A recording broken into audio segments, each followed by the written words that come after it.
So today I want to take a look at some numbers that let us know what defenses need to look like to play in the national title game in the college football playoff era, and all that's coming up after the bumper. What do you mean you don't subscribe to my son's YouTube channel?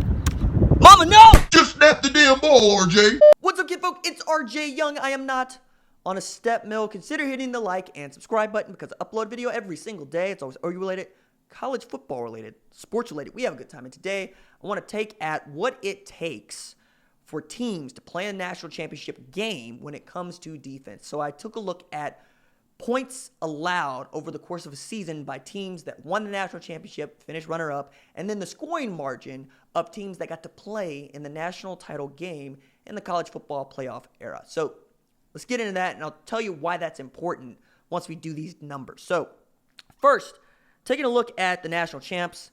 In 2018, Clemson held teams to an average points scored allowed of 13.6. That ranked number 1 in the country. In 2017, Alabama won the national championship. They held teams to 13.7 points per game, number 1 in the country. In 2016, Clemson held teams to 19.3 points per game, number 11 in the country.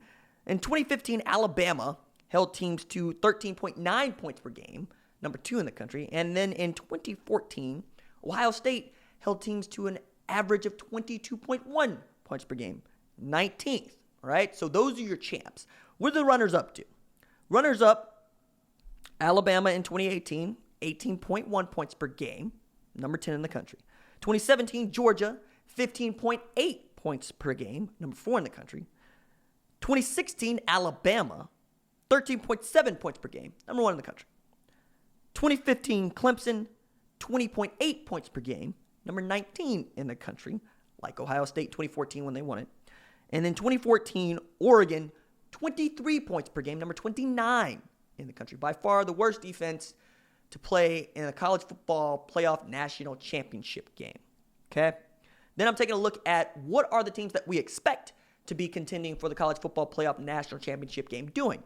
Georgia, 2019 through 2 games, has held teams to an average of 6 points scored. Yeesh. And then 2019, Alabama is holding teams to 6.5. Clemson is holding teams to 10.5, and they played a really good A&M team. Ohio State, after blanking Cincy, is holding teams to 10.5 games. LSU gave up 38 to Texas, is still holding teams to 20.5. Again, 2 games, Georgia Southern and Texas. And then Oklahoma's at 22.5, having played South Dakota and Houston. So you're getting a trend here, right? But I want to round this out because there's some things that we can take away from this and some things that I think you should look for as the season progresses, even though we're just going into week 3. No team outside the top 10 in scoring margin has played in the national title game. That's huge, all right? Because scoring margin is the one that Oklahoma fans in particular, but high-scoring offenses need to pay the most attention to, especially if your defense isn't on par with Clemson, Bama, Georgia, and Ohio State. But even Ohio State doesn't always get into that category. It's really those 3 teams. So what do you need to do? In the 2014 national championship game, Oregon had a scoring margin of plus 23.1. It's number 3 in the country. Ohio State had a scoring margin of plus 22.9, number 4 in the country. 2015 Alabama had a scoring margin of 18.8 plus, number 4 in the country. Clemson, 16.8 plus, number 7 in the country. That's the 2015 national title game. 2016 national title game. Bama was at plus 25.6, number 2 in the country. Clemson was at plus 18.5, number 8 in the country. And then in 2017, Alabama was plus 24.4. It's number 2 in the country. And Georgia was plus 20, number 5 in the country. And then 2018, Clemson, gaudy, plus 30.4. That's number 1 in the country. And then Bama was at plus 27.1, number 2 in the country. Clemson had the highest scoring margin since 2013 when Florida State set the mark at plus 41.8 points per game, which is the largest since 2003. And I stopped at 2003 because that's as far back as I could take a look at the stats. So what does this all mean? It means that when you take these averages, the champions, college football playoff era, hold teams to an average of 16.52 points per game. The runners-up hold teams to an average of 18.28 points per game.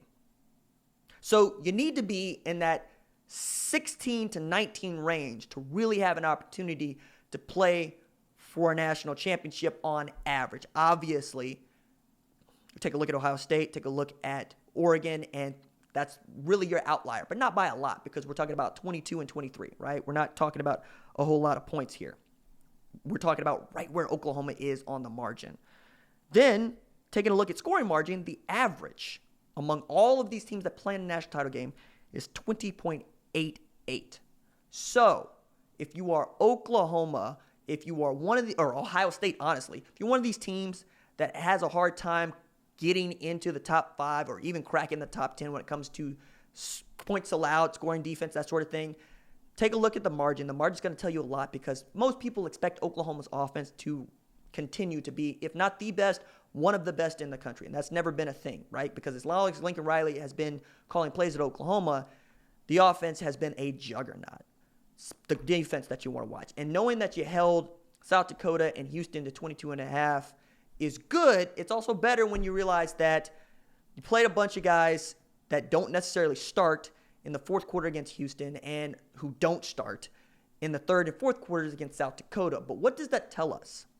Because Georgia played Murray State, did just fine. Alabama played New Mexico State, did just fine.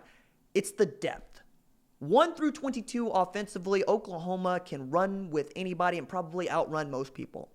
1 through 11 feels like Oklahoma can stay with people. It's when you get into the depth, it's when you get into the backups that you really get to see the margins here. Oklahoma's depth is not on par with Clemson, Alabama, or maybe even Ohio State so far. I think that's what we learned because it wasn't as if you played the starters against South Dakota, you can pitch a shutout. You could have.